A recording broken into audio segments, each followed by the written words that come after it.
عن مقلب يري عبد الله بن عمر رسولك أوله عليه الصلاة والسلام كم من جار متعلق بدنا إمسا درس كيسي آخرة وقبصن دونا إلهي هرتي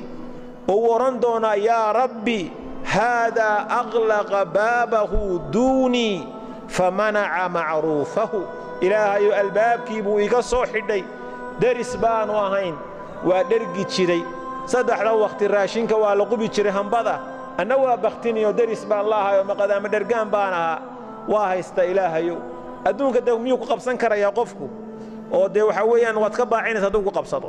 laakiin meel aan baacin karin baa jirto Allah hortii ah subhanahu wa ta'ala markaasa ilaahayna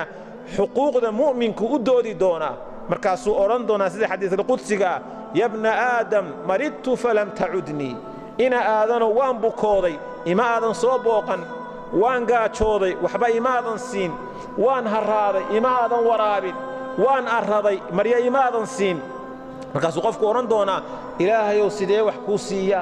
adiga wa rabbul aalamiin adiga wax arzaaqa markaasuu alla oran doona adoonkayga hebel baa bukooday waad naqashayo maadan soo booqan adoonkayga hebel baa gaajooday waad naqashayo waxba maadan siin adoonkayga hebel baa araday waad naqashayo maadan arad bixin adoonkayga hebel baa haraaday waad naqashayo biyo maadan siinin ma ujeedaa maalka iyo deeqda iyo walaalaha muslimiintu adduunku waa usqag yar oo kooban oo habeenna kooban weey waxaan warka ku ururinaynaa walaalayaal adduunyadu qiimo badan ma laha waa meel lagu gaboobo adduunku